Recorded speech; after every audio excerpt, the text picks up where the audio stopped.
D'accord, c'est super intéressant ce que tu dis. Alors, moi, dans les personnes que j'accompagne, je m'aperçois effectivement qu'il y a des personnes qui vont mettre en application un peu de façon vraiment presque quasi militaire, hein, les conseils que je vais pouvoir donner en copywriting. Et puis, il y a d'autres personnes qui savent très bien, elles ont beau avoir payé la formation, elles ont beau avoir payé le coaching, mais elles ne vont pas le suivre. Alors, pourquoi, selon toi, il y a des personnes qui vont y aller et il y a des personnes qui ne vont pas y aller? Déjà, faut savoir qu'il y a différentes manières de fonctionner, différents profils. Et il y a des profils qui vont être plus ou moins sensibles à certaines approches. Et quoi qu'on fasse, nous, on peut toujours, on ne peut que rester fidèle au profil qu'on est. C'est-à-dire que on peut communiquer de manière un petit peu différente, mais on aura un axe qui va être privilégié. Et si je prends par exemple les profils du disque, donc je vais faire par couleur.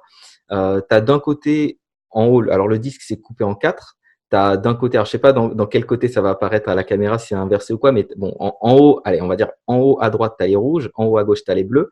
Donc rouge et bleu, c'est tourné vers l'action, vers les tâches. En bas, tu as les verts, en bas, tu as les jaunes, c'est tourné vers l'humain. À droite, du coup, tu as le rouge et le jaune, c'est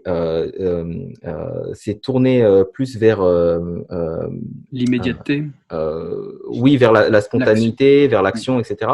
Et les autres, ça va être un peu plus, je dirais même presque, ça peut être des profils un peu plus introvertis, Le etc. monde intérieur. Exactement.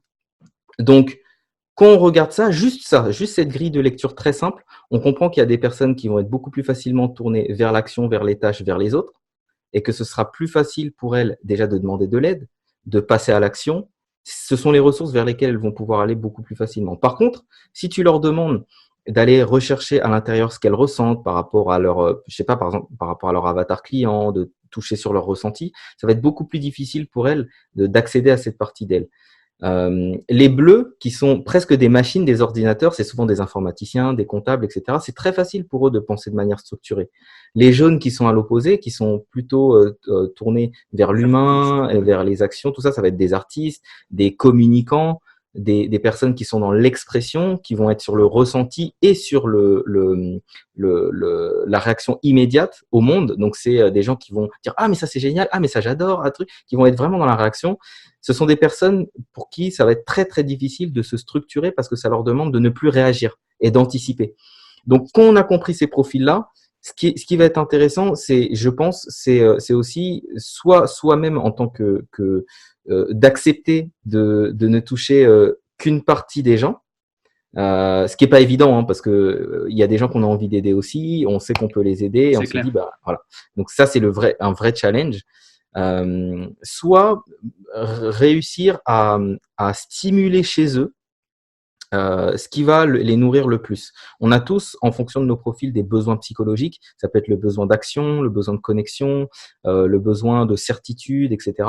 Et c'est comment est-ce qu'on peut créer un lien émotionnel pour qu'ils puissent passer à l'action. Par exemple, la personne qui est très tournée sur l'humain, elle va peut-être pas quand on va lui demander de faire des actions répétitives, pour elle, ça perd de son humanité, elle va pas trouver le sens. Mais si on arrive à créer un lien émotionnel en lui disant, bah regarde, en fait, quand tu fais ça, ouais, c'est une action répétitive, oui, effectivement, c'est pas ce que tu fais de mieux. En revanche, regarde comment ça va impacter les gens et qu'on met vraiment le focus là-dessus. Émotionnellement, ça crée une autre attache qui fait qu'elle est plus en capacité de faire les actions. Maintenant, combien même je pense que c'est bien de trouver des subterfuges, je pense que c'est toujours mieux qu'on opère selon son propre mode opératoire, le mode opératoire qu'on a naturellement, parce que c'est celui vers lequel on va aller le plus facilement. Et pour ça, c'est bien de se connaître et de commencer à déléguer en disant, OK, ça, je sais que je ne suis pas structuré pour faire ça, je délègue tout de suite à quelqu'un qui saura mieux le faire que moi. La vraie question, quand on en arrive là, c'est surtout une question d'argent et une question de est-ce que je pense court terme, est-ce que je pense long terme. Et il y a le fameux test du marshmallow qui a été fait auprès d'enfants. Donc, on a donné un marshmallow à des enfants en disant, bah, c'est soit vous pouvez le manger tout de suite et vous en avez qu'un, soit vous attendez, mais ils savent pas combien de temps ils attendent et je vous en donne deux.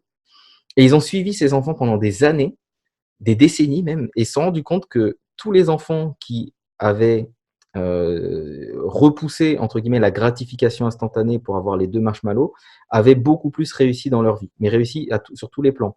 plan relationnel, plan amoureux, physiquement, financièrement, etc., etc. Pourquoi? Parce que c'était des personnes qui étaient moins focalisées sur le court terme et plus sur le long terme.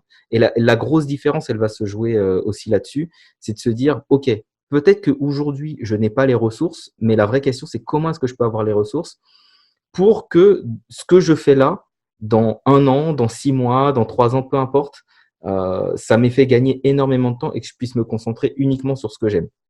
Et je vais partager un truc parce que c'était assez drôle, c'est que quand j'ai eu ma première agence, ben je faisais le ménage moi-même, enfin avec un de mes associés, on faisait le ménage nous-mêmes. Donc on nettoyait le truc et quand j'y repense, je me disais c'était stupide parce que oui, ça nous coûtait, je sais plus à l'époque 300, 400 euros. Bah après dans les autres bureaux qu'on a eu pour le ménage, mais ça me viendrait même pas à l'idée en fait de le faire dans mon entreprise. Tellement mon temps ne vaut pas ces 300 ou 400 euros, il vaut largement plus.